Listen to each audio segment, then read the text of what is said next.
सत श्री अकाल जी, मैं योगेश गुरना ते तुसी देख रहे हो इंडोज टीवी आस्ट्रेलिया। सो अज असी एक इहो जी शख्सियत कोल पहुंचे हाँ जिन्हां दा नाम है डॉक्टर गीतिका दीवान, जो कि पंजाब के शहर अहमदगढ़ दे विच अपना एक क्लीनिक चलाउंदे आ as a BMS। So doctor ये हैगे ने अपने पेशे तो, बट अपने पेशे के नाल नाल ये बहुत एक अच्छा काम कर रहे हैं, जिन्हां दी बदौलत, जिस काम की बदौलत जिस करके अज असी इन्हां दे क्लीनिक दे विच पहुंचे हाँ। साडे देश दे विच मैडिकल सेवावां नूं लैके सरकारां बहुत कोशिशां करदियां ने, बट फिर भी किते ना किते साडे देश दे विच इहो जिहा तबका मौजूद है जिसनूं मैडिकल सहूलतां दे बारे या अपनी फिजिकल फिटनेस बारे बहुत ज़्यादा नॉलेज या अवेयरनैस नहीं हैगी। खास तौर पर गल कर लीए रूरल एरियाज़ की, तो उहदे विच भी खास तौर पर गल कर लीए आपां साडे देश दीआं औरतां दी, जो कि अज भी संघर्ष कर रही ने, जिन्होंने प्रॉपर नॉलेज नहीं हैगी, गाइडेंस नहीं हैगी कि किद्दां अपने आप नूं, अपनी सेहत नूं, अपनी हैल्थ नूं मेनटेन करना। इहदे विच भी दो वड्डे तबके आ जांदे ने, जिद्दां कि लोअर क्लास फार्मर फैमिलीज़ ने, तो इस तो इलावा जिहड़ी लेबर क्लास दीआं औरतां ने, उन्हां नूं काफ़ी ज़्यादा अजकल बीमारियां दा सामना करना पै रहा। सो डॉक्टर गीतिका दीवान वैसे तो एज अ प्रोफैशन ये अपना क्लीनिक चला रहा, बट जो भी इन्हों को टाइम होंदा तो इन्होंने तकरीबन पिछले 1 साल तो एक कोशिश ये कर रहे हैं कि अवेयर कर रहे हैं लेबर क्लास दियां उन्हां कुड़ियां नूं, लेबर क्लास दियां उन्हां औरतां नूं जिन्हां अपनी हैल्थ के बारे बेसिक नॉलेज जो होनी चाहिए है वो नहीं हैगी। तो खास तौर पर ये बिल्कुल भी अपनी जी कंसलटेंसी फीस है फार्मर्स दियां जिहड़ियां बेटियां ने उन्हां तो, कुआरियां कुड़ियां तो, लेबर क्लास दियां जो कुड़ियां ने, औरतां ने, उन्हां तो ये बिल्कुल अपनी जी कंसलटेंसी फीस आ वो नहीं लेंदे, जो कि बहुत वड्डी गल है। बिकॉज नॉर्मली आप देखते हैं कि अजकल जी डॉक्टर क्लास भी है साडी थोड़ी एक्सपेंसिव हो चुकी है। तो ये जिहड़ा इन्होंने इनिशिएटिव स्टार्ट किया, तो मैं सोचा भी क्यों ना फिर ये जुड़ियां इन्हां नाल कुछ गल्लां कीतियां जाण कि ये थॉट इन्हों किवें आया। सत श्री अकाल गीतिका, बहुत बहुत स्वागत है। सत श्री अकाल जी। अच्छा गीतिका, पहला सवाल मैं यही पूछूंगा हाँ जी कि एज अ डॉक्टर तुसी अपना अच्छा क्लीनिक चला रहे हो, हाँ जी, पर एक क्लीनिक तो बाहर निकल के ये किवें ख्याल आया कि मैं जावां लेबर क्लास दियां या फार्मर क्लास दियां जिहड़ियां कुड़ियां ने लोअर लैवल ते उन्हां नूं गाइड करा उन्हां दी हैल्थ प्रति, ये आइडिया किवें आया तुहानूं? देखो जी, जब मैं अपना क्लीनिक स्टार्ट किया सीगा उस टाइम ते जब मेरे को औरतां आनियां शुरू हुईयां, बच्चियां आ रही ने, उन्हां नाल जब मैं गल करदी सी, मैं उन्हां तो एक बार ना किसी तो इदां ही सवाल पूछ लिया, मैं क्या तुहाडा ब्लड ग्रुप की है, ते वो चुप। मैं एक होर लेडी तो पुछया, 1 महीने दे विच मैं देखिया घट्टो घट्ट जिहड़ी मेरे को लेडीज़ आईयां सीगियां 150 लेडीज़ नूं अपना ब्लड ग्रुप नहीं पता सी। तुहाडा नाम योगेश है, मेरा नाम गीतिका है, अपना समाज दे विच एक नाम है, पर साडा शरीरिक नाम की है ना, साडी ब्लड ग्रुप एक छोटी जी गल, एक उन्हां नूं ब्लड ग्रुप बेसिक नॉलेज नहीं हैगी। इस तो फिर मैं उन्हां नूं पीरियड्स दे बारे, बहुत लड़कियां ने, औरतां ने, हर किसी नूं अजकल पीरियड्स की समस्या आम है। अजकल जिवें दा लाइफ स्टाइल है, अपना खाण पीन है, इन्नी बिजी लाइफ हो गई, सानूं पता ही नहीं लगता है, आपां अपनी सेहत वाल ध्यान नहीं रख पाते हैं। उस दे रिगार्डिंग जब मैं देख रही हाँ भी पेशेंट्स आ रहे हैं इत्थे तां basic knowledge, menstrual hygiene, breast cancer के अजकल इन्ने केस वध रहे हैं, तुसीं कैंसर दी किन्नियां गल्लां सुनते हो, लोग कहते हैं जी बेटी बचाओ बेटी पढ़ाओ। उस तो पहला जेकर आपां नारा लगाइए अपनी सेहत का, है ना, नाल ही देखो जिहड़ी एक बेटी है थोड़ी समाज दे विच, जेकर उही पढ़ी लिखी होएगी, जागरूक होएगी, सेहत पक्खों उन्हों नॉलेज होएगी, वो अपना बाद च ध्यान रखे, थोड़ा पहला ध्यान रखेगी, बिल्कुल, है ना, वो थोड़ा पहला ध्यान रखेगी। इसी चीज़ के रिगार्डिंग मैं सोचा जेकर बेटियां नूं अवेयर किया जाए, क्यों ना समाज किते तो किते तक अपना पहुँचेगा। तुसी किस तरह की चीज़ तुसी विलेज एरियाज़ दे विच जाने हो, स्कूल दे विच लेक्चर दिंदे हो, किस तरह दी समस्यावां तुसी देखदे हो कि जिहड़ियां कुड़ियां ने यंगस्टर एज दे विच जो कि लेबर क्लास नूं बिलोंग करदी ने, किस तरह दी समस्यावां या दिक्कतां उन्हां नूं आ रही ने जिहदे तो अवेयर नहीं हैगियां?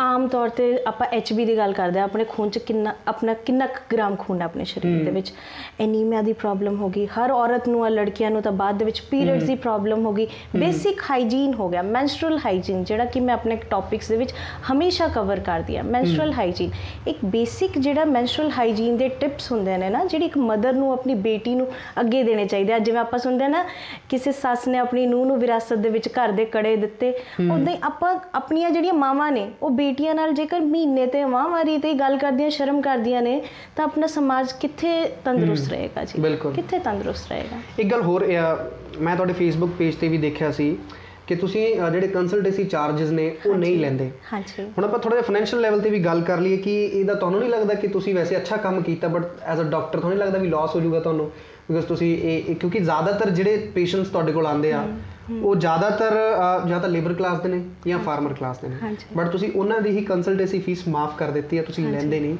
ਇਹਦੇ ਤੁਹਾਨੂੰ ਲੱਗਿਆ ਨਹੀਂ ਫਿਰ ਕਿ ਮੈਨੂੰ ਲਾਸ ਹੋ ਸਕਦਾ ਐਜ਼ ਅ ਪ੍ਰੋਫੈਸ਼ਨਲ? ਕਿੱਦਾਂ ਇਹ ਥਾਟ ਨਹੀਂ ਆਇਆ? ਨਹੀਂ ਜੀ, ਲਾਸ ਤੇ ਪ੍ਰੋਫਿਟ ਦੇਖ ਕੇ ਨਾ ਮੈਂ ਕਦੇ ਕੰਮ ਨਹੀਂ ਕਰਦੀ ਜੀ। ਮੈਂ ਇੱਕ ਚੀਜ਼ ਸੋਚੀ, ਅਸੀਂ ਸਮਾਜ, ਆਪਾਂ ਜਿਹੜੇ ਇਨਸਾਨ ਆ ਸਾਨੂੰ ਸੋਸ਼ਲ ਐਨੀਮਲਸ ਕਹਿੰਦੇ ਨੇ, ਹੈ ਨਾ। ਇੱਕ ਜਾਨਵਰ ਦੇ ਵਿੱਚ ਤੇ ਇਨਸਾਨ ਦੇ ਵਿੱਚ ਕੀ ਫਰਕ ਹੈ? ਕੀੜੀਆਂ ਵੀ ਤੁਸੀਂ ਦੇਖਦੇ ਹੋ ਰਲ ਕੇ ਕੀ ਇੱਕ ਛੋਟੇ ਤੋਂ ਛੋਟਾ ਪੱਥਰ ਤਿਨਕਾ ਆਪਣੇ ਭਾਰ ਤੋਂ ਤਿੱਗਣਾ ਚੌਗਣਾ, ਹੈ ਨਾ, ਉਹ ਚੱਕ ਲੈਂਦੀਆਂ ਨੇ। ਜੇਕਰ ਸਾਨੂੰ ਪਤਾ ਵਾ ਸਮਾਜ ਦੇ ਵਿੱਚ ਇਹੋ ਜਿਹਾ ਵਰਗ ਹੈਗਾ ਜਿਹਨੂੰ ਸਾਡੀ ਮਦਦ ਦੀ ਲੋੜ ਹੈ ਤਾਂ ਸਾਨੂੰ ਅੱਗੇ ਵਧਣਾ ਚਾਹੀਦਾ। ਕਿਸਾਨਾਂ ਕਰਕੇ ਮੈਂ ਖਾਸ ਕਰ ਮੈਂ ਉਹਨਾਂ ਤੋਂ ਕਿਸਾਨ ਜਿਹੜੇ ਪਰਿਵਾਰ ਨੇ ਉਹਨਾਂ ਤੋਂ ਆਪਣੀ ਡਾਕਟਰੀ ਫੀਸ ਨਹੀਂ ਲੈਂਦੀ। ਉਹ ਮੈਂ ਤਾਂ ਕਰਕੇ ਲੈਂਦੀ, ਇੱਕ ਛੋਟਾ ਜਿਹਾ ਵਾਕਿਆ ਮੈਂ ਦੱਸਣਾ ਚਾਹਾਂਗੀ। ਨਕੋਦਰ ਸ਼ਹਿਰ ਦੇ ਵਿੱਚ ਕਮਲ ਹਸਪਤਾਲ, ਮੇਰੀ ਆਖਰੀ ਜੌਬ ਉੱਥੇ ਰਹੀ ਹੈ, ਅੰਡਰ ਜਨਮ ਫਰਟੀਲਿਟੀ ਸੈਂਟਰ, ਉੱਥੇ ਰਹੀ ਹੈ ਮੇਰੀ ਜੌਬ। ਉੱਥੇ ਇੱਕ ਦਿਨ ਮੈਂ ਸ਼ਾਮ ਨੂੰ ਨਾ, ਮੈਨੂੰ ਬੜੀ ਆਦਤ ਹੈ ਸ਼ਾਂਤ ਜਿਹਾ ਮਾਹੌਲ ਹੋਏ, ਮੈਂ ਉੱਥੇ ਚਾਹ ਪੀ ਰਹੀ ਸੀ, ਗ੍ਰੀਨ ਟੀ, ਆਈ ਪ੍ਰੈਫਰ ਗ੍ਰੀਨ ਟੀ, ਤੇ ਉਹ ਮੈਂ ਪੀ ਰਹੀ ਸੀਗੀ। ਤੇ ਮੈਂ ਦੇਖਿਆ ਇੱਕ ਕਿਸਾਨ ਆਪਣਾ, ਉੱਥੇ ਪਿੱਛੇ ਹੀ ਖੇਤ ਸੀਗਾ, ਉੱਥੇ ਖੇਤੀ ਕਰ, ਉਹ ਵੀਡੀਓ ਮੇਰੇ ਕੋਲ ਹੈ ਵੀ, ਉਹ ਖੇਤੀ ਕਰ ਰਹੇ ਸੀਗੇ। ਮੈਨੂੰ ਨਾ ਟਰਮਸ ਨਹੀਂ ਪਤਾ ਹੈਗੀਆਂ, ਮੈਂ ਇਹੀ ਕਹਾਂਗੀ ਖੇਤੀ ਕਰ ਰਹੇ ਸੀਗੇ ਆਪਣੇ ਉੱਥੇ। ਉਹਨਾਂ ਦਾ ਬੇਟਾ ਆਇਆ, ਉਹ ਕਹਿੰਦਾ ਡੈਡੀ ਮੈਨੂੰ ਫੋਨ ਚਾਹੀਦਾ, ਤੇ ਬੜਾ ਲੜ ਕੇ ਗਿਆ। ਅੱਛੇ ਕੱਪੜੇ ਪਾਏ ਹੋਏ, ਬਾਪ ਹੈ, ਕੱਪੜੇ ਫਟੇ ਹੋਏ, ਕੁੜਤਾ ਪਜਾਮਾ ਮੈਲਾ ਪੂਰਾ ਹੁੰਦਾ ਨਾ, ਜਿਵੇਂ ਤੁਸੀਂ ਆਪ ਹੀ, ਤੁਹਾਨੂੰ ਪਤਾ ਹੀ ਹੈ ਨਾ, ਮੈਂ ਕਿਵੇਂ ਉਹਨਾਂ ਦੀ ਜਿਹੜੀ ਦਸ਼ਾ ਤੁਹਾਨੂੰ ਸਮਝਾਵਾਂ। ਤੇ ਉਹ ਦਿਖ ਰਿਹਾ, ਉਹ ਬਾਪ ਕਹਿੰਦਾ ਬੇਟਾ ਮੈਂ ਤੈਨੂੰ ਹੁਣੀ ਤਾਂ ਇੱਕ ਫੋਨ ਲੈ ਕੇ ਦਿੱਤਾ, ਉਹ ਬੱਚੇ ਦਾ ਫੋਨ ਟੁੱਟ ਗਿਆ ਸੀਗਾ, ਠੀਕ ਹੈ। ਉਸ ਟਾਈਮ ਤੇ ਉਹਨਾਂ ਦਾ ਜਿਹੜਾ ਟਰੈਕਟਰ ਵੀ ਉੱਥੇ ਖੜਾ ਸੀਗਾ, ਉਹ ਕਹਿੰਦੇ ਮੈਂ ਹੁਣੀ ਟਰੈਕਟਰ ਲਿੱਤਾ ਵਾ, ਇਹਦੇ ਪੈਸੇ ਇੱਧਰ ਲੱਗੇ ਪੁੱਤ, ਹੁਣ ਕਰਜ਼ਾ ਚੱਕ ਲਿਆ ਵਾ। ਮੈਂ ਜਦ ਦੇਖ ਰਹੀ ਸੀ ਨਾ ਉਹਨਾਂ ਦੀਆਂ ਇਹ ਗੱਲਾਂ, ਉਹਨਾਂ ਦੀ ਆਪਸ 'ਚ ਲੜਾਈ, ਤੇ ਮੈਂ ਆਪਣੇ ਮਨ 'ਚ ਸੋਚਿਆ ਕਿ ਮਨਾ ਜੇਕਰ ਜ਼ਿੰਦਗੀ 'ਚ ਮੈਨੂੰ ਮੌਕਾ ਮਿਲਿਆ ਨਾ ਤਾਂ ਮੈਂ ਕਿਸਾਨਾਂ ਦੀ ਜ਼ਰੂਰ ਮਦਦ ਕਰਾਂਗੀ। ਹਾਂ, ਆਪਣੀ ਪਰਚੀ ਦੇ ਵਿੱਚੋਂ ਜੇਕਰ ਮੈਂ ਘਟਾ ਕੇ ਬੰਦ ਕਰਕੇ ਕੋਈ ਯੋਗਦਾਨ ਇਹ ਨਾ ਕਿਸਾਨ ਭਾਈਚਾਰਾ ਨੂੰ ਦੇ ਸਕਦੀ ਆ, ਉਹਨਾਂ ਦੀ ਜਿਹੜੀ ਇੱਜ਼ਤ ਆ, ਆਪਣੇ ਸਮਾਜ ਦੇ ਵਿੱਚ ਜਿਹੜਾ ਮਾਣ ਆ, ਆਪਾਂ ਉਹਨਾਂ ਨੂੰ ਜੇਕਰ ਦਈਏ ਤੇ ਦੇਖੋ ਆਪਾਂ ਕਿੰਨਾ ਅੱਗੇ ਜਾ ਸਕਦੇ ਹਾਂ। ਕੀ ਬਾਤ ਹੈ। ਅੱਛਾ, ਤੁਸੀਂ ਜਿਹੜੇ ਤੁਸੀਂ ਸੈਮੀਨਾਰ ਅਟੈਂਡ ਕਰਦੇ ਹੋ ਜਾਂ ਸਕੂਲ ਲੈਵਲ ਤੇ ਬੱਚਿਆਂ ਨੂੰ ਗਾਈਡੈਂਸ ਦਿੰਦੇ ਹੋ ਜਾ ਕੇ, ਸਾਡੀਆਂ ਗਵਰਨਮੈਂਟ ਦੀਆਂ ਵੀ ਬਹੁਤ ਵੱਡੀਆਂ ਜਿਹੜੀਆਂ ਕਿ ਸਕੀਮਸ ਚੱਲਦੀਆਂ ਨੇ, ਬਟ ਉਹਨਾਂ ਦਾ ਅਸੀਂ ਦੇਖਦੇ ਹਾਂ ਅਸਰ ਗਰਾਊਂਡ ਲੈਵਲ 'ਤੇ ਬਹੁਤ ਘੱਟ ਪਹੁੰਚਦਾ। ਇਸੇ ਕਰਕੇ ਜਿਹੜੀਆਂ ਸਾਡੀਆਂ ਔਰਤਾਂ ਅੱਜ ਵੀ, ਟਾਈਮ ਬਹੁਤ ਮਾਡਰਨ ਹੈ ਬਟ ਫਿਰ ਵੀ ਉਹ ਬੜੀਆਂ ਬੇਸਿਕ ਬਿਮਾਰੀਆਂ ਦੇ ਨਾਲ ਪੀੜਤ ਨੇ, ਜਿਸ ਕਰਕੇ ਬਾਅਦ ਦੇ ਵਿੱਚ ਉਹ ਬਿਮਾਰੀਆਂ ਫਿਰ ਡਿਸੀਜ਼ ਬਣ ਜਾਂਦੀਆਂ ਨੇ। ਬਿਲਕੁਲ। ਤੇ ਇਹਦੇ ਬਾਰੇ ਤੁਸੀਂ ਕੀ ਕਹਿਣਾ ਚਾਹੋਗੇ? ਕੀ ਜਿਹੜੀਆਂ ਗਵਰਨਮੈਂਟ ਸਕੀਮਸ ਨੇ ਉਹ ਆ ਰਹੀਆਂ ਨੇ ਗਰਾਊਂਡ ਲੈਵਲ ਤੱਕ ਜਾਂ ਨਹੀਂ ਆ ਰਹੀਆਂ? ਦੇਖੋ, ਸਰਕਾਰ ਆਪਣੇ ਵੱਲੋਂ ਪੂਰੀ ਕੋਸ਼ਿਸ਼ ਕਰ ਰਹੀ ਹੈ ਸਿਹਤ ਸੰਬੰਧੀ ਜਿਹੜੀ ਸੇਵਾਵਾਂ ਨੇ ਉਹਨੂੰ ਅੱਗੇ ਵਧਾਉਣ ਲਈ, ਲੋਕਾਂ ਤੱਕ, ਚਾਹੇ ਪਿੰਡ ਹੋਣ, ਚਾਹੇ ਛੋਟਾ ਕਸਬਾ ਹੋਏ, ਸ਼ਹਿਰਾਂ ਤੱਕ ਤਾਂ ਹੈ ਹੀ ਹੈ, ਠੀਕ ਹੈ। ਪਰ ਗੱਲ ਇੱਥੇ ਆ ਜਾਂਦੀ ਹੈ ਕਿ ਇੱਕ ਇਨਸਾਨੀਅਤ ਦੇ ਨਾਤੇ, ਇਨਸਾਨ ਹੋਣ ਦੇ ਪੱਖੋਂ ਤੁਸੀਂ ਆਪਣੀ ਸਿਹਤ ਨੂੰ ਲੈ ਕੇ ਕਿੰਨਾ ਕੁ ਜਾਗਰੂਕ ਹੋ।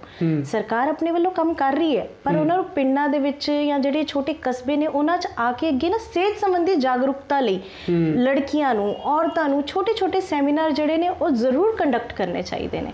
ਬੇਸਿਕ ਨੌਲੇਜ ਇੱਕ ਬੱਚੀ ਨੂੰ, ਇੱਕ ਮਾਂ ਨੂੰ, ਇੱਕ ਬੇਟੀ ਨੂੰ, ਤੁਹਾਡੇ ਘਰ ਦੀ ਔਰਤਾਂ ਨੂੰ, ਹਰ ਕਿਸੇ ਨੂੰ ਹੋਣੀ ਜ਼ਰੂਰੀ ਹੈ ਜੀ, ਹੈ ਨਾ। ਤੁਹਾਡੀ ਮਾਂ ਦਾ ਅਗਰ ਸਿਰ ਦੁਖ ਰਿਹਾ ਵਾ, ਉਹਨਾਂ ਨੂੰ ਇਹ ਨਹੀਂ ਹੈਗਾ ਕਿ ਹਾਏ ਮੇਰਾ ਸਿਰ ਦੁਖਦਾ ਪਿਆ, ਉਹ ਕਹਿਣਗੇ ਮੇਰਾ ਬੇਟਾ ਯੋਗੇਸ਼ ਉੱਥੇ ਅੱਜ ਕਿਤੇ ਦੂਰ ਗਿਆ ਵਾ, ਉਹਨੇ ਆਣਾ ਵਾ ਵਾਪਸ, ਠੀਕ ਹੈ, ਭੁੱਖਾ ਹੋਊਗਾ, ਪਤਾ ਨਹੀਂ ਰੋਟੀ ਖਾਧੀ ਹੈ ਕਿ ਨਹੀਂ। ਮਾਂ ਨੇ ਗੋਲੀ ਨਹੀਂ ਖਾਣੀ, ਮਾਂ ਨੇ ਆਪਣੀ, ਚਾਹੇ ਮਾਂ ਦੀ ਇਸ ਉਮਰ ਤੇ ਆ ਕੇ ਜਿਹੜੀ ਨਿਗਾਹ ਵਾ ਉਹ ਕਮਜ਼ੋਰ ਹੋ ਗਈ ਆ। ਕਿੰਨੀਆਂ ਕੁ ਔਰਤਾਂ 6 ਮਹੀਨੇ ਬਾਅਦ ਜਾ ਕੇ ਆਪਣੀਆਂ ਨਿਗਾਹ ਚੈੱਕ ਕਰਾਉਂਦੀਆਂ ਨੇ ਜੀ। ਕਿੰਨੀ ਕੁ ਔਰਤਾਂ ਆਮ ਤੌਰ ਤੇ ਬਿਨਾਂ ਕਿਸੇ ਵਜ੍ਹਾ ਤੋਂ, ਜਿਵੇਂ ਕੈਂਸਰ ਦੀ ਗੱਲ ਕਰ ਲਓ, 40 ਸਾਲ 45 ਸਾਲ ਦੀ ਉਮਰ ਤੋਂ ਬਾਅਦ ਜਿਹੜਾ ਪੈਰੀਮੀਨੋਪੌਜ਼ ਦਾ ਸਮਾਂ ਹੁੰਦਾ ਵਾ, ਉਸ ਟਾਈਮ ਤੇ ਇੱਕ ਔਰਤ ਨੂੰ ਡਾਕਟਰ ਕੋਲ ਜਾ ਕੇ ਜ਼ਰੂਰ ਵਿਜ਼ਿਟ ਕਰਨਾ ਚਾਹੀਦਾ। ਹਰ ਔਰਤ ਨੂੰ ਆਪਣੀ ਬ੍ਰੈਸਟ ਐਗਜ਼ਾਮੀਨੇਸ਼ਨ ਕਰਨੀ ਚਾਹੀਦੀ ਹੈ। ਇਹ ਸਾਰਿਆਂ ਨੂੰ ਗੱਲਾਂ ਪਤਾ ਹੀ ਨਹੀਂ ਹੈਗੀਆਂ, ਹੈ ਨਾ। ਇਹ ਕਿਵੇਂ ਜਾਗਰੂਕਤਾ ਆਏਗੀ ਸਰਕਾਰ ਨੂੰ? ਤੁਸੀਂ ਐਜ਼ ਅ ਡਾਕਟਰ ਆਪਣਾ ਕਲੀਨਿਕ ਛੱਡ ਕੇ ਜਦੋਂ ਨਿਕਲਦੇ ਹੋ ਬਾਹਰ, ਲੈਕਚਰ ਕਰਦੇ ਹੋ ਜਾਂ ਅਵੇਅਰ ਕਰਦੇ ਹੋ, ਕੋਈ ਦਿੱਕਤ ਆਈ ਤੁਹਾਨੂੰ ਜਾਂ ਤੁਹਾਡੀ ਕਮਿਊਨਿਟੀ, ਮੈਂ ਡਾਕਟਰ ਕਮਿਊਨਿਟੀ ਦੀ ਗੱਲ ਕਰਾਂ, ਕੋਈ ਹੋਰ ਡਾਕਟਰ ਤੁਹਾਡੇ ਨਾਲ, ਤੁਹਾਡੇ ਏਰੀਏ ਚੋਂ, ਅਹਿਮਦਗੜ੍ਹ ਦੇ ਵਿੱਚੋਂ ਕੋਈ ਨਾਲ ਆਇਆ ਜਾਂ ਫਿਲਹਾਲ ਅਜੇ ਤੁਹਾਡਾ ਹੀ ਕਾਫਲਾ ਚੱਲ ਰਿਹਾ? ਨਹੀਂ, ਹਲੇ ਤੱਕ ਤਾਂ ਕੋਈ ਨਹੀਂ ਜੁੜਿਆ ਜੀ ਇਸ ਮੁਹਿੰਮ ਦੇ ਵਿੱਚ ਜੀ। ਲਾਈਕ ਆਪਣੇ ਵੱਲੋਂ ਮੇਰੀ ਪੂਰੀ ਕੋਸ਼ਿਸ਼ ਹੁੰਦੀ ਆ, ਹਾਲੇ ਤੱਕ ਤਾਂ ਨਹੀਂ ਕੋਈ ਆਇਆ ਹੈਗਾ। ਸੋ ਡਾਕਟਰ ਗੀਤਿਕਾ ਦੇ ਨਾਲ ਆਪਣੀਆਂ ਗੱਲਾਂ ਜਾਰੀ ਨੇ ਜੀ। ਸੋ ਇਸ ਕਰਕੇ ਅੱਜ ਇਹਨਾਂ ਕੋਲ ਆਇਆ ਬਿਕੋਜ਼ ਇਹ ਬਹੁਤ ਅੱਛੀ ਗੱਲ ਆ ਕਿ ਆਪਣੀ ਬਿਲਕੁਲ ਹੀ ਕੰਸਲਟੈਂਸੀ ਫੀਸ ਹੈ ਜਿਹੜੀ ਉਹ ਨਹੀਂ ਲੈਂਦੇ ਲੇਬਰ ਕਲਾਸ ਤੋਂ ਜਾਂ ਫਾਰਮਰਸ ਦੀਆਂ ਕਿਉਂਕਿ ਅੱਜ ਕੱਲ੍ਹ ਪੰਜਾਬ ਦੇ ਫਾਰਮਰਸ ਵੀ ਨੇ ਜਿਹੜੇ ਬਹੁਤ ਜ਼ਿਆਦਾ ਕ੍ਰਾਈਸਿਸ ਦੇ ਵਿੱਚ ਚੱਲ ਰਹੇ ਨੇ, ਤੇ ਉਹਨਾਂ ਤੋਂ ਫੀਸ ਨਾ ਲੈ ਕੇ ਆਪਣੇ ਆਪ ਦੇ ਵਿੱਚ ਇਹਨਾਂ ਨੇ ਇੱਕ ਵੱਡਾ ਕਹਿ ਲਓ ਕਿ ਇੱਕ ਮੈਂ ਕਹੂੰਗਾ ਅਭਿਆਨ ਸ਼ੁਰੂ ਕੀਤਾ ਹੈ, ਤਾਂ ਕਿ ਬਾਕੀ ਮੈਂ ਵੀ ਕਹੂੰਗਾ ਡਾਕਟਰ ਕਮਿਊਨਿਟੀ ਨੂੰ ਹਿੱਸਾ ਬਣਨਾ ਚਾਹੀਦਾ ਕਿ ਜਿਸ ਲੈਵਲ ਤੱਕ ਅਸੀਂ ਜਿੰਨਾ ਕੁ ਯੋਗਦਾਨ ਕਰ ਸਕੀਏ ਕਰੀਏ, ਬਿਕੋਜ਼ ਪ੍ਰੋਫੈਸ਼ਨਲ ਹੋਣ ਦੇ ਨਾਲ ਨਾਲ ਸਾਡੇ ਸੋਸ਼ਲ ਲੈਵਲ 'ਤੇ ਵੀ ਕੁਝ ਫਰਜ਼ ਨੇ।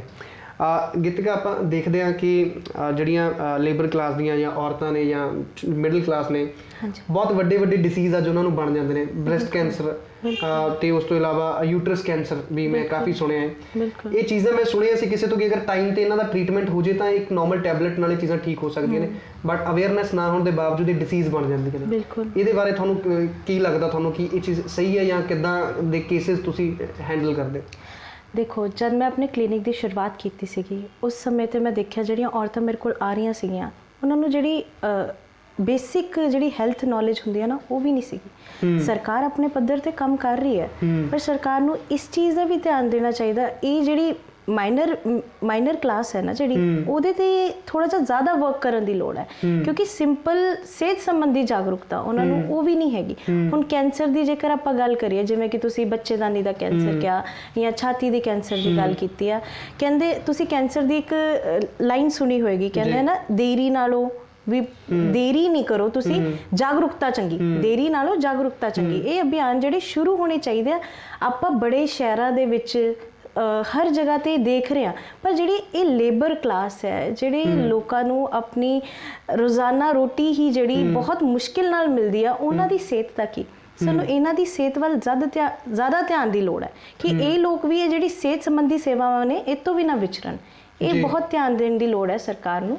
ਮੈਂ ਤੁਹਾਡੇ ਕੋਲ ਇੱਕ ਸਵਾਲ ਜਾਣਨਾ ਚਾਹੂੰਗਾ ਕਿ ਐਜ਼ ਅ ਪ੍ਰੋਫੈਸ਼ਨਲ ਤੁਸੀਂ ਲੇਬਰ ਕਲਾਸ ਨਾਲ ਡੀਲ ਕਰਦੇ ਹੋ, ਲੈਕਚਰ ਦਿੰਦੇ ਹੋ ਜਾ ਕੇ, ਤੁਹਾਨੂੰ ਆਪਣੇ ਵੱਲੋਂ ਵੀ ਫਾਈਨੈਂਸ਼ੀਅਲੀ ਤੁਸੀਂ ਖੁਦ ਆਪਣੇ ਵੱਲੋਂ ਇਨਵੈਸਟ ਕਰਦੇ ਹੋ, ਤੇ ਤੁਹਾਨੂੰ ਨਹੀਂ ਕਦੇ ਲੱਗਦਾ ਕਿ ਮੈਨੂੰ ਕੋਈ ਕਿਸੇ ਨੇ ਤੁਹਾਨੂੰ ਹੈਲਪ ਕੀਤੀ ਹੋਵੇ ਜਾਂ ਗਵਰਨਮੈਂਟ ਵੱਲੋਂ ਜਾਂ ਕੁਝ, ਜਾਂ ਕਿਸੇ ਇਨਸਾਨ ਨੇ ਕਿ ਚਲੋ ਅਸੀਂ ਤੁਹਾਨੂੰ ਹੈਲਪ ਕਰਦੇ ਹਾਂ, ਤੁਸੀਂ ਅੱਛਾ ਕਰ ਰਹੇ ਹੋ, ਕੋਈ ਹੈਲਪ ਆਈ ਅਜੇ ਤੱਕ ਤੁਹਾਨੂੰ ਬਾਹਰ ਤੋਂ? ਨਹੀਂ ਜੀ, ਹਲੇ ਤੱਕ ਤਾਂ ਨਹੀਂ, ਹਲੇ ਤਾਂ ਨਹੀਂ। ਮੈਨੂੰ ਲੱਗਦਾ ਮੈਂ ਹਲੇ ਤੱਕ ਆਪਣਾ ਅਹਿਮਦਗੜ੍ਹ ਦਾ ਏਰੀਆ ਕਵਰ ਕੀਤਾ। 3 ਦਿਨ ਪਿਛਲੇ ਇਸ ਹਫਤੇ ਤੋਂ ਪਹਿਲਾਂ ਮੈਂ ਫਗਵਾੜਾ ਗਈ ਸੀਗੀ, ਉਹ ਮੇਰਾ ਫਰਸਟ ਲੈਕਚਰ ਮੇਰੇ ਟਾਊਨ ਤੋਂ ਬਾਹਰ ਸੀਗਾ। ਤੇ ਮੈਨੂੰ ਲੱਗਦਾ ਜੇਕਰ ਮੰਚ ਧਾਰ ਹੀ ਲਿਆ ਕਿ ਮੈਂ ਕਿਸੇ ਦੀ ਮੇਰੀ ਆਵਾਜ਼ ਜਿਹੜੀ ਮੈਨੂੰ ਹੁਣ ਮਿਲ ਗਈ ਆ, ਮੈਂ ਇਹਦੇ ਵਿੱਚੋਂ ਇੱਕ ਆਪਣਾ ਪੈਸ਼ਨ ਜਗਾ ਹੀ ਲਿੱਤਾ। ਜੇਕਰ ਕਿਸੇ ਇੱਕ ਲੜਕੀ ਨੇ ਵੀ ਇਹ ਗੱਲਾਂ ਮੇਰੀ ਜਿਹੜੇ ਸਿਹਤ ਸੰਬੰਧੀ ਜਾਗਰੂਕਤਾ ਦੇ ਜਿਹੜੇ ਸੈਸ਼ਨ ਹੁੰਦੇ ਆ, ਲੈਕਚਰ ਹੁੰਦੇ ਆ, ਉਹ 'ਚ ਉਹਨੇ ਸੁਣ ਲਿਆ, ਅੱਗੇ ਜਾ ਕੇ ਕਿਸੇ ਲੜਕੀ ਨਾਲ ਕੀਤੀ, ਆਪਣੇ ਮਦਰ ਨਾਲ ਡਿਸਕਸ ਕੀਤਾ, 4 ਹੋਰ ਕਰਨਗੀਆਂ, ਤਾਂ ਮੈਨੂੰ ਲੱਗਦਾ ਉਹ ਜਿਹੜਾ ਪੈਸਾ ਆਉਣ ਜਾਣ ਵਾਲਾ ਉਹ ਕਿਤੇ ਵੇਸਟ ਨਹੀਂ ਜਾਏਗਾ ਜੀ, ਨਾ ਮੈਨੂੰ ਉਹਦਾ ਦੁੱਖ ਲੱਗਦਾ ਕਦੇ। ਮੈਂ ਇੱਕ ਬਾਲੀਵੁੱਡ ਫਿਲਮ ਦਾ ਇੱਥੇ ਜ਼ਿਕਰ ਕਰਾਂਗੇ, ਫਿਲਮ ਸੀ ਪੈਡਮੈਨ, ਜਿਹਦੇ ਵਿੱਚ ਆਪਾਂ ਗੱਲ ਕਰ ਲਈਏ ਯੂਪੀ ਬਿਹਾਰ ਜਾਂ ਉਸ ਸਾਈਡ ਦੀ, ਉੱਥੇ ਅੱਜ ਵੀ ਜਿਹੜੀਆਂ ਔਰਤਾਂ ਨੇ ਉਹ ਪੈਡ ਤੋਂ ਰਹਿਤ ਨੇ, ਉਹਨਾਂ ਕੋਲ ਸਹੂਲਤ ਨਹੀਂ ਪਹੁੰਚੀ, ਜੇ ਆ ਵੀ ਗਈ ਹੈ ਤੇ ਉਹਨਾਂ ਨੂੰ ਪਤਾ ਨਹੀਂ। ਬਿਲਕੁਲ, ਜਿਨ੍ਹਾਂ ਨੂੰ ਪਤਾ ਹੈ, ਕਈ ਕੁਝ ਇਹੋ ਜਿਹੇ ਲੋਕ ਵੀ ਨੇ ਜਾਂ ਸ਼ਾਇਦ ਉਹਨਾਂ ਦੇ ਘਰ ਦੇ ਯੂਜ਼ ਕਰਨ ਨਹੀਂ ਦਿੰਦੇ, ਵੀ ਇਹ ਚੀਜ਼ ਫਾਲਤੂ ਹੈ ਜਾਂ ਵੇਸਟ ਕਹਿ ਕੇ ਉਹਨਾਂ ਨੂੰ ਯੂਜ਼ ਨਹੀਂ ਕਰਨ ਦਿੰਦੇ। ਪੰਜਾਬ 'ਚ ਤੁਸੀਂ ਇਹੋ ਜਿਹੀ ਕੋਈ ਸਮੱਸਿਆ ਦੇਖੀ? ਪੰਜਾਬ 'ਚ ਤੁਹਾਨੂੰ ਲੱਗਿਆ ਕਿ ਸਾਡੇ ਪੰਜਾਬ 'ਚ ਵੀ ਦੇਖੀ ਹੈ? ਕਿਉਂ ਨਹੀਂ ਦੇਖੀ। ਪਿੱਛੇ ਜੇ ਮੈਂ ਇੱਕ ਲੈਕਚਰ ਦੇ ਕੇ ਆਈ ਸੀਗੀ ਲੁਧਿਆਣਾ ਸ਼ਹਿਰ ਦੇ ਵਿੱਚ, ਉੱਥੇ ਸਮਰਥ ਜਿਹੜੀ NGO ਹੈ, ਡਾਕਟਰ ਐਡਵੋਕੇਟ ਦੀਪਤੀ ਸਲੂਚਾ ਜੀ ਨੇ, ਉਹ ਰਨ ਕਰ ਰਹੇ ਨੇ। ਉੱਥੇ ਉਹ ਜਿਹੜਾ ਸਲਮ ਏਰੀਆ ਦੇ ਵਿੱਚ ਜਿਹੜਾ ਮੇਰਾ ਲੈਕਚਰ ਸੀਗਾ, ਮੈਂ ਬੱਚੀਆਂ ਉੱਥੇ ਘੱਟੋ ਘੱਟ 20 ਸੀਗੀਆਂ, 20-25। ਉਹ ਬੱਚੀਆਂ ਨਾਲ ਜਦ ਮੈਂ ਗੱਲ ਕੀਤੀ, ਉਹ ਬੱਚੀਆਂ ਨਾਲ ਇੰਟਰੈਕਸ਼ਨ ਹੋਈ, ਮੈਂ ਪੁੱਛਿਆ ਕਿ ਤੁਸੀਂ ਕੀ ਯੂਜ਼ ਕਰਦੇ ਹੋ, ਹਾਲੇ ਵੀ ਕੱਪੜਾ ਯੂਜ਼ ਕਰਦੀਆਂ ਨੇ ਜੀ, ਕੱਪੜਾ ਯੂਜ਼ ਕਰਦੀਆਂ, ਉਹ ਕੱਪੜੇ ਨੂੰ ਧੋਂਦੀਆਂ ਵੀ ਨਹੀਂ, ਸੁੱਟ ਦਿੰਦੀਆਂ ਨੇ, ਫਿਰ ਵਰਤ ਲੈਂਦੀਆਂ ਨੇ। ਇਹ ਚੀਜ਼ਾਂ ਬਹੁਤ ਜ਼ਰੂਰੀ ਨੇ ਇੱਕ ਬੱਚੀ ਲਈ, ਇੱਕ ਔਰਤ ਲਈ ਜਾਣਨੀਆਂ ਕਿ ਤੁਹਾਡਾ ਮੈਂਸਟਰਲ ਹਾਈਜੀਨ ਕੀ ਹੈ, ਕਿਵੇਂ ਮੇਨਟੇਨ ਕਰਨਾ। ਉਹਨਾਂ ਤੋਂ ਮੈਂ ਪੁੱਛਿਆ ਤੁਸੀਂ ਪੈਡਸ ਯੂਜ਼ ਕਰਦੇ ਹੋ ਕਿ ਨਹੀਂ, ਕਹਿੰਦੇ ਮੈਡਮ ਪੈਡ ਬਹੁਤ ਮਹਿੰਗੇ ਆਉਂਦੇ ਆ। ਹੁਣ ਦੇਖੋ, ਪੈਡ ਜਿਹੜੀ ਆ ਉਹ ਸਾਡੀ ਇਹ ਕੀ ਅਸੀਂ ਆਪਣੇ ਵੱਲੋਂ ਯੂਜ਼ ਕਰ ਰਹੇ ਹਾਂ ਕਿ ਇਹ ਤਾਂ ਕੁਦਰਤੀ ਰੂਪ ਤੇ ਆ, ਪਰ ਇਸ ਤੇ ਵੀ ਟੈਕਸ ਲੱਗਦੇ ਨੇ ਜੀ। ਸਰਕਾਰ ਨੂੰ ਕੋਸ਼ਿਸ਼ ਕਰਨੀ ਚਾਹੀਦੀ ਹੈ ਇਹੋ ਜਿਹੇ ਜਿਹੜੇ ਸਲਮ ਏਰੀਆ ਨੇ ਉਹਨਾਂ ਤੇ ਪੈਡ ਐਕਚੁਅਲੀ ਫ੍ਰੀ ਉਹਨਾਂ ਨੂੰ ਸਪਲਾਈ ਕਰਵਾਉਣ। ਅਸੀਂ ਬਾਕੀਆਂ ਸਟੇਟਸ ਨਾਲੋਂ ਪੰਜਾਬ ਨੂੰ ਥੋੜਾ ਮਾਡਰਨ ਮੰਨਦੇ ਆ, ਯੂਪੀ ਬਿਹਾਰ ਦੇ ਨਾਲੋਂ, ਪਰ ਹੈਲਥ ਵਾਈਜ਼ ਇੱਥੇ ਵੀ ਉਹੀ ਕੰਡੀਸ਼ਨ ਹੈ। ਬਿਲਕੁਲ ਸੇਮ ਜੋ ਪੈਡਮੈਨ ਦੇ ਵਿੱਚ ਤੁਸੀਂ ਚੀਜ਼ਾਂ ਦੇਖੀਆਂ, ਮੈਂ ਆਪਣੀ ਅਸਲ ਜ਼ਿੰਦਗੀ ਦੇ ਵਿੱਚ ਆਪਣੇ ਸ਼ਹਿਰ 'ਚ ਵੀ ਦੇਖਦੀ ਹਾਂ ਜੀ ਆਪਣੇ ਹਾਲੇ ਵੀ। ਵਾਕਈ ਇਹ ਬਹੁਤ ਵੱਡਾ ਸਵਾਲ ਹੈ, ਕਿਉਂਕਿ ਇਹ ਜਿਹੜੀਆਂ ਬੇਸਿਕ ਚੀਜ਼ਾਂ ਨੇ, ਇੱਕ ਬੇਸਿਕ ਨੌਲੇਜ ਇਨਸਾਨ ਨੂੰ ਆਪਣੀ ਬਾਡੀ ਬਾਰੇ ਹੋਣੀ ਚਾਹੀਦੀ ਹੈ। ਸਾਡਾ ਪੰਜਾਬ, ਮੈਂ ਕਾਫੀ ਮਾਡਰਨ ਮੰਨਦਾ ਪੰਜਾਬ ਨੂੰ compare to other states of India, ਅਤੇ ਇੱਥੇ ਅਜੇ ਵੀ ਇਹ ਦਿੱਕਤਾਂ ਨੇ। But hats off to doctor Geetika ਕਿ ਇਹ ਬਿਨਾਂ ਕਿਸੇ ਆਪਣੇ ਫਾਈਨੈਂਸ਼ੀਅਲ ਬੈਨੀਫਿਟ ਤੋਂ ਇਹ ਜਾਂਦੇ ਨੇ, ਉਹਨਾਂ ਨੂੰ ਅਵੇਅਰ ਕਰਦੇ ਨੇ। ਇਹਨਾਂ ਕੋਲ ਵੀ ਇੱਕ ਅੱਛਾ ਵੈਲ ਸੈਟਲਡ ਕਲੀਨਿਕ ਹੈਗਾ ਹੈ ਇਹ ਵੀ ਇੱਕ ਨੋਰਮਲ ਡਾਕਟਰ ਦੀ ਤਰ੍ਹਾਂ ਲਾਈਫ ਸਪੈਂਡ ਕਰ ਸਕਦੇ ਨੇ, ਬਟ ਇਹ ਵੀ ਜਾਂਦੇ ਨੇ, ਅਵੇਅਰ ਕਰਦੇ ਨੇ, ਤੇ ਜ਼ਰੂਰੀ ਵੀ ਆ ਕਿਉਂਕਿ ਅਗਰ ਇਹ ਚੀਜ਼ਾਂ ਅਸੀਂ ਨਹੀਂ ਕਰਾਂਗੇ, ਇਨਸਾਨ ਹੋਣ ਦੇ ਨਾਤੇ ਸਾਡੇ ਕੁਝ ਫਰਜ਼ ਨੇ। ਗੀਤਿਕਾ ਨੈਕਸਟ ਕੀ ਪਲਾਨ ਬਣਾਇਆ ਤੁਸੀਂ, ਬਿਕੋਜ਼ ਤੁਸੀਂ ਅੱਛਾ ਕਰ ਰਹੇ ਹੋ, ਅੱਛੇ ਲੈਕਚਰਸ ਦੇ ਰਹੇ ਹੋ, ਤੁਸੀਂ ਫੀਸ ਵੀ ਨਹੀਂ ਲੈਂਦੇ, ਨੈਕਸਟ ਹੁਣ ਕੀ ਪਲਾਨ ਬਣਾਏ ਨੇ ਕਿ ਕਿਸ ਤਰ੍ਹਾਂ ਕੋਈ ਡਾਕਟਰ ਤੁਸੀਂ ਹੋਰ ਜੋੜਨ ਦੀ ਨਾਲ ਕੋਸ਼ਿਸ਼ ਕੀਤੀ ਹੈ, ਜਾਂ ਕਿਸੇ ਨੇ ਤੁਹਾਨੂੰ ਕੋਈ ਆਫਰ ਕੀਤਾ ਹੋਵੇ, ਜਾਂ ਕਿਸ ਤਰ੍ਹਾਂ ਦੇ ਪਲਾਨ ਤਾਂ ਕਿ ਤੁਸੀਂ ਇਸ ਨੂੰ ਬ੍ਰੌਡ ਲੈਵਲ ਤੇ ਕਰ ਸਕੋ? ਹਾਂਜੀ, ਤੁਹਾਨੂੰ ਪਤਾ ਜਿਵੇਂ ਕਲੀਨਿਕ ਦਾ ਕੰਮ ਚੱਲ ਰਿਹਾ, ਆਮ ਸਟਿਲ ਅਨਮੈਰਿਡ, ਮੇਰੇ ਪੇਰੈਂਟਸ ਮੈਨੂੰ ਬਹੁਤ ਸਪੋਰਟ ਕਰ ਰਹੇ ਨੇ ਜੀ। ਇਸ ਛੋਟੇ ਜਿਹੇ ਸ਼ਹਿਰ ਦੇ ਵਿੱਚ ਮੈਂ ਆਪਣਾ ਕਲੀਨਿਕ ਰਨ ਕਰ ਰਹੀ ਹਾਂ, ਮੇਰੇ ਲਈ ਬਹੁਤ ਵੱਡੀ ਗੱਲ ਹੈ, ਮੇਰੇ ਲਈ ਹੈ। ਤੇ ਇਹਨਾਂ ਚੀਜ਼ਾਂ ਦੇ ਵਿੱਚ ਜੇਕਰ ਮੈਂ ਅੱਗੇ ਦੇ ਫਿਊਚਰ ਪਲਾਨਸ ਦੀ ਗੱਲ ਕਰਾਂ, ਮੇਰਾ ਇੱਕੋ ਹੀ ਫਿਲਹਾਲ ਸੁਪਨਾ ਹੈ ਕਿ ਜਿਹੜਾ ਮੈਂ ਇਹ ਕੰਮ ਕਰ ਰਹੀ ਹਾਂ ਫਿਲਹਾਲ ਗਰਾਊਂਡ ਲੈਵਲ ਤੇ ਤੁਸੀਂ ਕਹਿ ਲਓ, ਆਪਣੇ ਅਹਿਮਦਗੜ੍ਹ ਲੈਵਲ ਤੇ ਕਹਿ ਲਓ, ਇਹਨੂੰ ਮੈਂ ਪੂਰੇ ਪੰਜਾਬ ਤੱਕ ਲੈ ਕੇ ਆਵਾਂ। ਪੂਰੇ ਕਿਸੇ ਮੈਨੂੰ ਬਹੁਤ ਲੋਕ ਸੁਜੈਸਟ ਕਰਦੇ ਨੇ ਜਦ ਮੇਰੇ ਲੈਕਚਰਸ ਹੁੰਦੇ ਆ, ਡਾਕਟਰ ਸਾਹਿਬ ਤੁਸੀਂ ਤਾਂ ਆਉਣ ਵਾਲੇ ਪੋਲੀਟੀਸ਼ੀਅਨ ਹੋ, ਮੈਂ ਹੱਸ ਪੈਂਦੀ ਹਾਂ। ਕੋਈ ਮੈਨੂੰ ਕਹਿੰਦਾ ਤੁਸੀਂ ਕੋਈ ਆਪਣੀ NGO ਬਣਾ ਲਓ, ਫਿਰ ਉੱਥੇ ਵੀ ਮੈਂ ਚੁੱਪ ਹੋ ਜਾਂਦੀ ਹਾਂ, ਕਿਉਂਕਿ ਦੇਖੋ ਬਹੁਤ NGOs ਨੇ, ਮੈਂ ਇੱਕੋ ਹੀ ਕੋਸ਼ਿਸ਼ ਕਰਾਂਗੀ ਆਪਣੀ NGO ਬਣਾਉਣ ਦੀ ਜਗ੍ਹਾ ਮੈਂ ਕਿਸੇ ਇਹੋ ਜਿਹੀ NGO ਨਾਲ ਜੁੜਾਂ ਜਿੱਥੇ ਕਿ ਇਸ ਚੀਜ਼ ਨੂੰ ਮੈਂ ਪੰਜਾਬ ਪੱਧਰ ਤੇ ਲੈ ਕੇ ਜਾਵਾਂ, ਤੇ ਜਿੰਨੀਆਂ ਵੀ ਲੋੜਵੰਦ ਔਰਤਾਂ ਨੇ, ਲੇਬਰ ਕਲਾਸ ਹੋ ਗਈ, ਪੂਅਰ ਕਲਾਸ ਫੈਮਲੀਜ਼ ਹੋ ਗਈਆਂ, ਜਿਨ੍ਹਾਂ ਨੂੰ ਸਿਹਤ ਸੰਬੰਧੀ ਸਹੂਲਤਾਂ ਨਹੀਂ ਮਿਲ ਰਹੀਆਂ, ਉਹਨਾਂ 'ਚ ਜਾਗਰੂਕਤਾ ਵੀ ਨਹੀਂ ਹੈਗੀ, ਉਸ ਦੇ ਲਈ ਅਸੀਂ ਕਿਸੇ ਇੱਕ ਨਵੀਂ 4-5 ਲੋਕ ਜਦ ਜੁੜਾਂਗੇ ਆਪਸ ਦੇ ਵਿੱਚ, ਪੂਰੀ ਕਮਿਊਨਿਟੀ ਅੱਗੇ ਆਏਗੀ ਤਾਂ ਹੋਰ ਬੜਾ ਪੱਧਰ ਤੇ ਕੰਮ ਹੋਏਗਾ। ਕੀ ਬਾਤ ਹੈ, ਵੱਡੀ ਗੱਲ ਇਹਨਾਂ ਨੇ ਐਡ ਕੀਤੀ ਹੈ, because she is very young, she is only 27। ਸਾਨੂੰ ਇਹੋ ਜਿਹੇ ਯੰਗਸਟਰਾਂ ਦੀ ਲੋੜ ਹੈ ਜੀ, ਤੇ ਕਿਉਂਕਿ ਇਸ ਏਜ ਤੇ 27 ਦੀ ਏਜ ਤੇ ਆ ਕੇ ਸੋਚਣਾ ਕਮਿਊਨਿਟੀ ਦੇ ਬਾਰੇ, ਔਰਤਾਂ ਦੇ ਬਾਰੇ, ਜਾਂ ਹੈਲਥ ਅਵੇਅਰਨੈਸ ਦੇ ਬਾਰੇ, ਕਿਉਂਕਿ ਅੱਜ ਕੱਲ੍ਹ ਹਰ ਯੰਗਸਟਰ ਨੂੰ ਇੱਦਾਂ ਕਿ ਮੈਂ ਆਪਣਾ ਕਰੀਅਰ ਬਿਲਡ ਕਰਾਂ, ਨੋ ਡਾਊਟ ਕਰਨਾ ਚਾਹੀਦਾ, ਬਟ ਨਾਲ ਸੋਸ਼ਲ ਲੈਵਲ ਤੇ ਸੋਚਣਾ, ਅਵੇਅਰਨੈਸ ਦੇਣੀ। ਤਾਂ ਹੈਟਸ ਆਫ ਟੂ ਗੀਤਿਕਾ, ਮੈਂ ਆਈ ਮਸਟ ਸੇ ਅਗੇਨ ਕਹਿਣਾ ਚਾਹੂੰਗਾ। ਤੇ ਗੀਤਿਕਾ ਬਹੁਤ ਅੱਛਾ ਕੰਮ ਤੁਸੀਂ ਕਰ ਰਹੇ ਹੋ। ਕੀ ਮਨ 'ਚ ਤੁਹਾਡੇ ਫੀਲ ਆਉਂਦਾ ਜਦੋਂ ਤੁਸੀਂ ਲੈਕਚਰ ਦੇ ਕੇ ਆਉਂਦੇ ਹੋ ਤੇ ਅੱਛੇ ਤੁਹਾਡੇ ਸਾਰੇ ਤੁਸੀਂ ਚੀਜ਼ਾਂ ਸ਼ੇਅਰ ਕਰਕੇ ਆਉਂਦੇ ਹੋ, ਫੀਡਬੈਕ ਮਿਲਦਾ, ਕੀ ਮਨ 'ਚ ਆਉਂਦਾ ਫਿਰ ਕਿ ਐਜ਼ ਅ ਡਾਕਟਰ ਹੁਣ ਤੁਸੀਂ ਫਿਰ ਕਿਵੇਂ ਸੋਚਦੇ ਹੋ ਅੱਗੇ ਇਨ ਫਿਊਚਰ? ਅੱਜ ਕੱਲ੍ਹ ਦੀ ਆਪਣੀ ਜੋ ਜ਼ਿੰਦਗੀ ਹੈ ਨਾ, ਬਹੁਤ ਭੱਜ ਨੱਠ ਹੈ, ਬਹੁਤ ਹੀ ਜ਼ਿਆਦਾ, ਆਪਣੀ ਸਿਹਤ ਲਈ ਵੀ ਨਹੀਂ ਟਾਈਮ ਹੈਗਾ। ਐਜ਼ ਅ ਡਾਕਟਰ ਕਈ ਵਾਰ ਮੈਂ ਵੀ ਭੁੱਖੇ ਪੇਟ ਸਵੇਰੇ ਆ ਕੇ ਕਲੀਨਿਕ 'ਚ 12 ਵਜੇ ਤੱਕ 1 ਵਜੇ ਤੱਕ ਬੈਠੀ ਰਹਿੰਦੀ ਹਾਂ, ਯਕੀਨ ਮੰਨਿਓ 1 ਵਜੇ ਤੱਕ ਬੈਠੀ ਰਹਿੰਦੀ ਹਾਂ, ਖਾਣਾ ਨਹੀਂ ਖਾ ਪਾਉਂਦੀ। ਆਪਣਾ ਜੋ ਮੈਂਟਲ ਹੈਲਥ ਹੈ ਨਾ, ਜਦ ਮੈਂ ਜਾ ਕੇ ਅਵੇਅਰਨੈਸ ਲੈਕਚਰ ਦਿੰਦੀ ਹਾਂ, ਮੈਂ 2 ਤਰ੍ਹਾਂ ਦੇ ਬੇਸ ਤੇ ਇਹ ਲੈਕਚਰਸ ਦਿੰਦੀ ਹਾਂ। ਪਹਿਲਾਂ ਤਾਂ ਫਿਜ਼ੀਕਲ ਹੈਲਥ ਅਵੇਅਰਨੈਸ, ਫਿਰ ਮੈਂਟਲ ਹੈਲਥ ਅਵੇਅਰਨੈਸ। ਮੇਰੀ ਜਿਹੜੀ ਆਪ ਦੀ ਮੈਂਟਲ ਹੈਲਥ ਹੈ ਨਾ, ਮੇਰੀ ਜ਼ਿੰਦਗੀ 'ਚ ਇੱਕ ਲਫ਼ਜ਼ ਹੈ ਜੀ, ਸਕੂਨ। ਮੈਨੂੰ ਉਹ ਸਕੂਨ ਜਿਹੜਾ ਵਾ ਨਾ, ਇਹ ਲੈਕਚਰਸ ਦੇ ਕੇ ਮਿਲਦਾ ਹੈ ਕਿ ਆਪਣੇ ਅੱਜ ਮੈਂ ਜੇਕਰ 4 ਪੈਸੇ ਵੀ ਕਮਾਏ ਆ ਮਹੀਨੇ 'ਚ, ਅਗਰ 2-3 ਜਗ੍ਹਾ ਜਾ ਕੇ ਮੈਂ ਕਿਤੇ ਲੈਕਚਰ ਵੀ ਦਿੱਤੇ ਆ ਨਾ, ਉਸ ਵਾਰ ਮੇਰੇ ਮਨ ਨੂੰ ਬੜਾ ਸਕੂਨ ਆਉਂਦਾ ਕਿ ਹਾਂ ਮੈਂ ਅੱਜ ਆਪਣੇ ਲਈ ਨਹੀਂ ਕੁਝ ਕੀਤਾ, ਮੈਂ ਹੋਰਾਂ ਲਈ ਕੁਝ ਕੀਤਾ ਵਾ ਜੀ। ਇਹ ਚੀਜ਼ ਮੇਰੇ ਮਨ 'ਚ ਰਹਿੰਦੀ ਹੈ ਜੀ ਉਸ ਟਾਈਮ ਤੇ। ਇਹ ਤੁਹਾਨੂੰ ਸ਼ੁਰੂ ਤੋਂ ਹੀ ਸੀ ਇਹ ਆਈਡੀਆ ਤੁਹਾਨੂੰ ਕਿ ਮੈਂ ਇਦਾਂ ਦਾ ਅਵੇਅਰਨੈਸ ਦਾ ਕੁਝ ਕੰਮ ਕਰਨਾ? ਬਿਕਾਜ਼ ਤੁਸੀਂ ਅਜੇ still you are in growing age, right, as a career wise ਵੀ, ਐਜ਼ ਅ ਪਰਸਨਲ ਵਾਈਜ਼ ਵੀ, ਪਰ ਇਹ ਆਈਡੀਆ ਸ਼ੁਰੂ ਤੋਂ ਹੀ ਸੀ ਮਨ 'ਚ ਕਿ ਮੈਂ ਕੁਝ ਇਦਾਂ ਦੀ ਅਵੇਅਰਨੈਸ ਦੀਆਂ ਚੀਜ਼ਾਂ ਕਰਨੀਆਂ ਨੇ? ਐਕਚੁਅਲੀ ਬਚਪਨ ਦੀ ਹਰ ਜਗ੍ਹਾ ਮੈਂ ਯੰਗ ਗਰਲਸ ਜਿਹੜੀਆਂ ਨੇ ਜੇਕਰ ਹੋਏ ਦੇਖ ਰਹੀਆਂ ਨੇ ਆਪਣਾ ਇੰਟਰਵਿਊ, ਮੈਂ ਉਹਨਾਂ ਨੂੰ ਜ਼ਰੂਰ ਇੱਕ ਮੈਸੇਜ ਦੇਣਾ ਚਾਹਾਂਗੀ। ਬਚਪਨ ਦੇ ਵਿੱਚ ਇੱਕ ਛੋਟਾ ਜਿਹਾ ਵਾਕਿਆ ਦੱਸਦੀ ਹਾਂ। ਮੇਰੇ ਕਿਸੇ ਰਿਸ਼ਤੇਦਾਰ ਨੇ ਮੈਨੂੰ ਕਹਿਤਾ ਸੀਗਾ ਕਿ ਇਹ ਲੜਕੀ ਬੜੀ ਹੋ ਕੇ ਕੁਝ ਬਣ ਨਹੀਂ ਪਾਏਗੀ, ਪੜ੍ਹਾਈ ਦੇ ਵਿੱਚ ਥੋੜੀ ਜਿਹੀ ਸੀ, ਮੈਂ ਅਣਗਹਿਲੀ ਕਰ ਲੈਂਦੀ ਸੀ, ਖੇਲਣ ਕੁੱਦਣ ਵੱਲ, ਇਹਨਾਂ ਚੀਜ਼ਾਂ ਵੱਲ ਵੱਧ ਧਿਆਨ ਹੁੰਦਾ ਸੀਗਾ ਮੇਰਾ। ਉਸ ਸਮੇਂ ਤੇ ਮੇਰੇ ਕਿਸੇ ਰਿਸ਼ਤੇਦਾਰ ਨੇ ਮੇਰੇ ਮੰਮਾ ਨੂੰ ਕੋਈ ਗੱਲ ਕਹਿਤੀ, ਉਹ ਬੜੀ ਮੇਰੇ ਮਦਰ ਨੂੰ ਪਿੰਚ ਹੋਈ। ਮੇਰੇ ਮਦਰ ਨੇ ਕਿਹਾ ਤੁਸੀਂ ਦੇਖੋ ਬੇਟਾ, ਪੜ੍ਹਾਈ ਤੋਂ ਬਿਨਾਂ ਇੱਕ ਲੜਕੀ ਦਾ ਜੀਵਨ ਕੁਝ ਨਹੀਂ ਹੈਗਾ। ਮੇਰੇ ਮਦਰ ਖੁਦ ਇੱਕ ਟੀਚਰ ਨੇ, ਮੇਰੇ ਫਾਦਰ ਬੈਂਕ ਮੈਨੇਜਰ ਰਿਟਾਇਰਡ ਨੇ, ਤੇ ਸਾਡੀ ਫੈਮਿਲੀ ਦੇ ਵਿੱਚ ਐਜੂਕੇਸ਼ਨ ਨੂੰ ਲੈ ਕੇ ਬਹੁਤ ਇੰਪੋਰਟੈਂਸ ਹੈ, ਬਹੁਤ ਇੰਪੋਰਟੈਂਸ ਦਿੱਤੀ ਜਾਂਦੀ ਹੈ। ਇੱਕ ਛੋਟੇ ਜਿਹੇ ਸ਼ਹਿਰ ਦੇ ਵਿੱਚ ਮੈਂ ਪੜ੍ਹ ਕੇ ਵੀ ਅੱਗੇ ਆਈ, ਆਪਣਾ ਕਲੀਨਿਕ ਵੀ ਰਨ ਕੀਤਾ। ਉਸ ਤੋਂ ਬਾਅਦ ਮੈਂ ਇੱਕ ਚੀਜ਼ ਦੇਖੀ ਆ ਕਿ ਅਗਰ ਲੜਕੀ ਦੇ ਹੱਥ ਦੇ ਵਿੱਚ ਨਾ ਇੱਕ ਪੈਨ ਥਮਾ ਦਿੱਤਾ ਜਾਵੇ, ਇੱਕ ਪੈਨ ਥਮਾ ਦਿੱਤਾ ਜਾਵੇ, ਉਹ ਇਤਿਹਾਸ ਰਚ ਸਕਦੀ ਹੈ, ਇਤਿਹਾਸ ਰਚ ਸਕਦੀ ਹੈ ਜੀ। ਬਿਲਕੁਲ, ਡੈਫੀਨੇਟਲੀ। ਤੇ ਖਾਸ ਤੌਰ ਤੇ ਇੱਕ ਗੱਲ ਹੋਰ ਜਿਹੜੀ ਮੈਂ ਕਹਿਣਾ ਚਾਹੂੰਗਾ ਕਿ ਇਹ ਮੈਂ ਤੁਹਾਡੇ ਕੋਲ ਵੀ ਗੀਤਕਾਰ ਆਖਰੀ ਸਵਾਲ ਹੈ ਜਾਣਨਾ ਚਾਹੂੰਗਾ ਕਿ ਹੈਲਥ ਅਵੇਅਰਨੈਸ ਇਸ ਕਰਕੇ ਨਹੀਂ ਹੈ ਕਿ ਸ਼ਾਇਦ ਕਿਤੇ ਨਾ ਕਿਤੇ ਐਜੂਕੇਸ਼ਨ ਦੀ ਵੀ ਬਹੁਤ ਕਮੀ ਹੈ, ਰਾਈਟ? ਸੋ ਦੋਨੋਂ ਚੀਜ਼ਾਂ ਮੈਂ ਇਹੀ ਕਹੂੰਗਾ ਕਿ ਸਾਡੀ ਗਵਰਨਮੈਂਟਸ ਨੂੰ ਪਲੀਜ਼ ਧਿਆਨ ਦੇਣਾ ਚਾਹੀਦਾ ਤਾਂ ਕਿ ਸਕੀਮਸ ਅੱਛੀਆਂ ਆਉਂਦੀਆਂ ਨੇ, ਬਟ ਗਰਾਊਂਡ ਲੈਵਲ ਤੇ ਅਗਰ ਉਹਨਾਂ ਦਾ ਅੱਛੇ ਤਰੀਕੇ ਨਾਲ ਕੰਮ ਵੀ ਹੋ ਜਾਏ, ਫੈਲਾਅ ਵੀ ਹੋ ਜਾਏ। ਤੇ ਬਾਕੀ ਡਾਕਟਰ ਗੀਤਿਕਾ ਵਰਗੇ ਯੰਗਸਟਰ ਲੱਗੇ ਹੋਇਆ ਜੋ ਕਿ ਆਪਣੇ ਟਾਈਮ 'ਚੋਂ ਟਾਈਮ ਕੱਢ ਕੇ ਜਾਂਦੇ ਆ ਤੇ ਅਵੇਅਰਨੈਸ ਕਰਦੇ ਆ, ਤੇ ਜ਼ਰੂਰ ਹਰ ਇੱਕ ਯੰਗਸਟਰ ਨੂੰ ਆਪਣੇ ਲੈਵਲ ਤੇ ਜਿਸ ਤਰ੍ਹਾਂ ਦਾ ਵੀ ਸਾਨੂੰ ਯੋਗਦਾਨ ਦੇਣਾ ਚਾਹੀਦਾ ਉਹ ਕਰਨਾ ਚਾਹੀਦਾ। ਤੇ ਇਸ ਏਜ ਤੇ ਅਗਰ ਇਹ ਆਪਣੀ ਕੰਸਲਟੈਂਸੀ ਫੀਸ ਮਾਫ ਕਰ ਸਕਦੇ ਆ, ਲੇਬਰ ਕਲਾਸ ਲਈ, ਫਾਰਮਰਸ ਦੀ ਬੇਟੀਆਂ ਲਈ, ਤੇ ਉਹ ਪੰਜਾਬ ਦੇ ਵਿੱਚ ਵੱਡੀ ਗੱਲ ਆ। ਤੇ ਇਸੇ ਕਰਕੇ ਸ਼ਾਇਦ ਅਸੀਂ ਅੱਜ ਇੱਥੇ ਪਹੁੰਚੇ। ਤੇ ਤੁਸੀਂ ਵੀ ਅਗਰ ਕੋਈ ਹੈਲਪ ਕਰਨਾ ਚਾਹੁੰਦੇ ਹੋ ਤਾਂ you can contact with us. ਅਸੀਂ ਜ਼ਰੂਰ ਤੁਹਾਨੂੰ ਦੀਵਾਨ ਸਾਹਿਬ ਦੇ ਨਾਲ ਜੋੜਾਂਗੇ ਤਾਂ ਕਿ ਆਪਾਂ ਕੁਝ ਅੱਛਾ ਸਮਾਜਿਕ ਲੈਵਲ ਤੇ, ਸੋਸ਼ਲ ਲੈਵਲ ਤੇ ਖਾਸ ਤੌਰ ਤੇ ਵੂਮਨ ਦੇ ਰਿਗਾਰਡਿੰਗ ਆਪਾਂ ਕੁਝ ਅੱਛਾ ਕਰ ਸਕੀਏ, ਹੈਲਥ ਲੈਵਲ ਤੇ ਕੁਝ ਕਰ ਸਕੀਏ। ਗਿਤਿਕਾ, ਕੀ ਮੈਸੇਜ, ਕੀ ਸੁਨੇਹਾ ਔਰਤਾਂ ਨੂੰ ਹੈਲਥ ਵਾਈਜ਼ ਤੁਸੀਂ ਦੇਣਾ ਚਾਹੋਗੇ? ਮੈਂ ਸਭ ਤੋਂ ਪਹਿਲਾਂ ਤਾਂ ਹਰ ਕਿਸੇ ਨੇ ਕਾਮਨਾ ਕਰਦੀ ਹਾਂ ਕਿ ਉਹਨਾਂ ਨੂੰ ਹਮੇਸ਼ਾ ਆਜੀਵਨ ਕੋਈ ਵੀ ਰੋਗ ਨਾ ਲੱਗੇ, ਉਹਨਾਂ ਨੂੰ ਡਾਕਟਰੀ ਸਹਾਇਤਾ ਦੀ ਤਾਂ ਬਹੁਤ ਘੱਟ ਲੋੜ ਪਏ। ਜਾਗਰੂਕਤਾ, ਤੁਹਾਡੇ 'ਚ ਜਾਗਰੂਕਤਾ, ਔਰਤਾਂ ਦੇ ਵਿੱਚ, ਲੜਕੀਆਂ ਦੇ ਵਿੱਚ ਜਾਗਰੂਕਤਾ ਹੋਣੀ ਬਹੁਤ ਜ਼ਰੂਰੀ ਹੈ। ਜੇਕਰ ਤੁਸੀਂ ਜਾਗਰੂਕ ਹੀ ਨਹੀਂ ਹੈਗੇ, ਤੁਹਾਡੇ ਤੋਂ ਸਮਾਜ ਅੱਗੇ ਵੱਧ ਰਿਹਾ ਜੀ। ਇੱਕ ਔਰਤ ਹੈ, ਸ੍ਰਿਸ਼ਟੀ ਦੀ ਰਚਨਾ ਦੇ ਵਿੱਚ ਸਾਨੂੰ ਕੁਦਰਤ ਵੱਲੋਂ ਇੱਕ ਗਿਫਟ ਮਿਲਿਆ ਹੋਇਆ, ਕਹਿ ਲਓ ਬਰਥ ਦਾ, ਹੈ ਨਾ। ਸਾਡੇ ਤੋਂ ਜੀਵਨ ਅੱਗੇ ਵੱਧ ਰਿਹਾ ਤੇ ਔਰਤ ਕੀ ਕੁਝ ਨਹੀਂ ਕਰ ਸਕਦੀ ਹੈਗੀ।